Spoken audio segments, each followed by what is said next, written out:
Mainly দুখন দলঙৰ আধাৰশিলা কৰা হ'ল। এখন হ'ল 1/1 লক্ষীপুৰ জলেশ্বৰ ৰোড আৰু এখন হ'ল 1/1 লক্ষীপুৰ তাৰাংগাপুৰ ৰোড।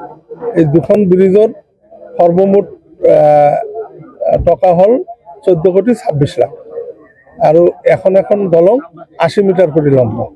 দুখন ব্ৰিজৰ একে পইচা, একে লেন্থ, একে কষ্ট। দলং দুটো সম্পূৰ্ণ হলে ৰাইজৰ কেনেকুৱা হ'ব? মানে এটা কথা কি, আজি আপোনালোকে জানে প্ৰায় 4 বছৰে হ'ল, 3.5 বছৰ আগত, 4 বছৰ আগত মাথাউৰি আমাৰ ছিঙি যায়। মাথাউৰি ছিঙি যোৱাৰ পিছত এই দুখন ঠাই ভাঙি গৈছিল। ইমিডিয়েট ইলেকশ্যন হয় আৰু ইলেকশ্যনত মই জয়যুক্ত হোৱাৰ পিছতে মই এই যে ইয়াত যিটো আপোনালোকে চাবই দেখিছে, এইটো মই বনাইছোঁ।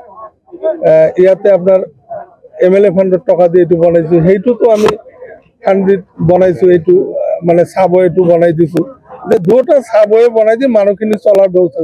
আৰু সেই সময়ৰ পৰা প্ৰায় 3 বছৰে হ'ল, প্ৰায় 3 বছৰ কাল আমি চেষ্টা কৰাৰ ফলত আজি এই বস্তুটো ফলত পৰিণত হৈছে। তাৰমানে কামটো চেংচন হৈ টেণ্ডাৰ হৈ ঠিকাদাৰে পোৱালৈকে প্ৰায় 3 বছৰ গৈছে। তেতিয়া কামটো যেতিয়া আহিছে, কামটো ইতিমধ্যে আপোনালোকে দেখিলে তাত ৰড পেলাইছে, হেৰি বান্ধিছে। ইয়াতো কাম মানে একেলগে আৰম্ভ হ'ব, দুটা কাম। আৰু এই দুটা কাম যদি শেষ হৈ যায়, আমাৰ অঞ্চলত বিশেষ কৰি জলেশ্বৰ আমাৰ সমষ্টিৰ একেবাৰে কেন্দ্ৰবিন্দু। সেই জলেশ্বৰৰ পৰা মানুহখিনি লক্ষীপুৰ আহোঁতে বহুত সময়ত দেখা যায় তেওঁলোকে গৌৰনগৰ হৈ আহিব লাগে, কাৰণ চাবৱে চাবমাৰ্চ হৈ যায় পানীৰ কাৰণে। এই যে অসুবিধা, বিশেষ কৰি পীৰবাৰী, জলেশ্বৰ এই অঞ্চলৰ মানুহৰ যিটো অসুবিধা, এইটো আমি দূৰ কৰিব পাৰিম।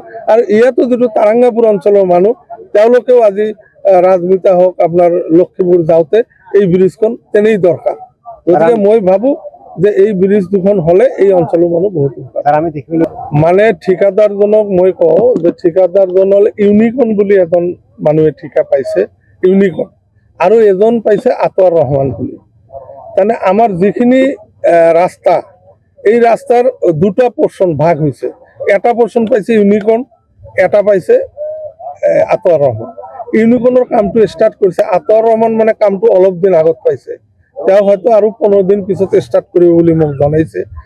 ইউনিকৰ্ণে যেতিয়া পাইছে তেতিয়াৰ পৰা ইমান সময় কাম হৈ যাব লাগিছে, কিন্তু তেওঁৰ লেহেম গতি হোৱাৰ কাৰণে মই বহুবাৰ ইঞ্জিনিয়াৰ বিভাগীয় কৰ্তৃপক্ষক জনাইছো।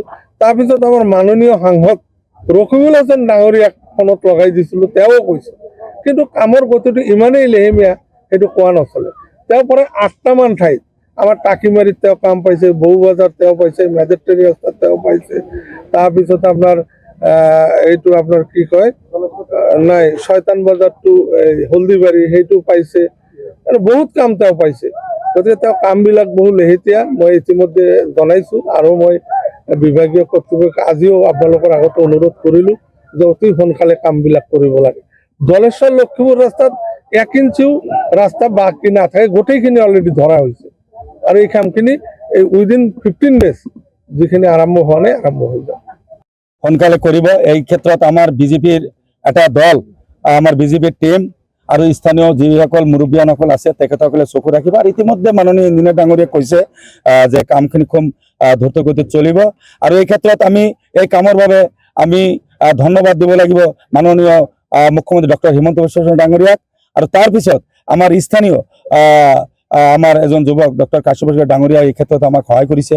তাৰপিছত ইঞ্জিনিয়াৰ ডিপাৰ্টমেণ্টটো কৰিছেই, যেতিয়া ইয়াতে তেতিয়া এইটো আছিল আমাৰ জিন্নাত আলী ডাঙৰীয়া, তেখেত এক্সিকিউটিভ ইঞ্জিনিয়াৰ, তেখেতে সহায় কৰিছে। আৰু আমি সকলোৱে এই ক্ষেত্ৰত দাবী জনাই আছিলোঁ, আৰু বিজেপিৰ এটা আমি লাগি আছিলোঁ। গতিকে এই কামটো, এই দলঙৰ কামটো দিয়াৰ কাৰণে আজি ৰাইজৰ মাজত কিমান এটা উৎসাহৰ পৰিৱেশ, কিমান গৰ্ভৱতী মহিলা এইটো সকাহ পাব, আৰু যাতায়াত ব্যৱস্থা সুগম হ'ব, ছাত্ৰ ছাত্ৰীৰ কাৰণে সুবিধা হ'ব। সেইকাৰণে মাননীয় মুখ্যমন্ত্ৰী ডাঙৰীয়াক জলেশ্বৰবাসী কোটি কোটি ধন্যবাদ জনাইছোঁ।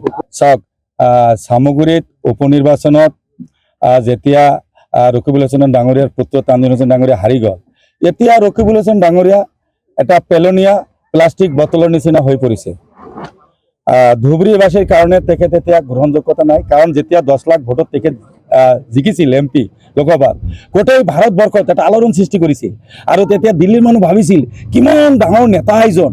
কিন্তু চাওক, আজি মাননীয় মুখ্যমন্ত্ৰীৰ উন্নয়নৰ কাৰণে, সৰ্বাংগীন উন্নয়নৰ কাৰণে মুছলমান সমাজক সম নিৰাপত্তা দিছে, সম উন্নয়ন দিছে। সমমৰ্যাদা দিছে। ইয়াৰ কাৰণে চামগুৰিবাসীয়ে ইমান বিপুল সংখ্যক ভোট দি আমাৰ ডিপ্ল'মেণ্ট সময় ডাঙৰীয়া জিকাই দিছে আৰু প্ৰমাণ কৰিছে যে ৰকিবুল হুছেইন ডাঙৰীয়া এটা ডাঙৰ ফেক্টৰ নহয়। ৰকিবুল হুছেইন ডাঙৰীয়া নিজৰ ঘৰত নিজৰ পুত্ৰক যোনে বচাব পৰা নাই, তেখেতৰ 10 লাখ ভোট লৈ কি লাভ। কিন্তু ধুবুৰীবাসী ৰাইজে এতিয়া চিন্তা কৰিছে যে আমি কাক ভোট দিলো। গতিকে মই আকৌ কৈছো ৰকিবুল হুছেইন ডাঙৰীয়া এটা প্লাষ্টিক পেলনীয়া বটলৰ দৰে হৈ পৰিছে। ধুবুৰীবাসী ৰাইজে আৰু তেখেতক গ্ৰহণ নকৰে। পঞ্চায়ত নিৰ্বাচনতো গম পাব কোনে। সাংবাদিকজনে আপোনালোকে দেখাই পাইছে আমাৰ ইয়াততো স্থানীয় নাছিল, চামগুৰিবাসীয়ে চবক শিকাই দিলে। আৰু ইয়াতে 10 লাখ ভোট লৈ জিকাৰ পিছত বানপানীৰ সময়ত চকুত কলা চশমা দি ৰাইজে চিঞৰি আছিল, ছাৰ ইয়াত নামক, ছাৰ আমাৰ ৰাইজৰ আজি গৰু পশু পক্ষী মানুহৰ আৰ্তনাদ চিঞৰি আছিল। তেখেতে ৱাজেদ আলী চৌধুৰী ডাঙৰীয়াৰ লগত লৈ একেবাৰে টাটা বাই বাই দি ৰাইজক দি গুচি গৈছিল। গতিকে ওপৰৱালাৰ মাৰ পৰিছে, মই সদায় কৈ থাকো। আপোনালোকে প্ৰথম কথাটোই ভুল কৰি গ'লে যে বহুত দিন পিছত আপোনালোকে উন্নয়নৰ ধাৰা দেখিবলৈ পালে। ইমান দিন ধৰি জলেশ্বৰ সমষ্টিৰ শিক্ষা বিভাগত 100 কোটি টকাৰ কাম চলি আছে, সেইখিনি আপোনালোকে নকলে, দুখ লাগিল।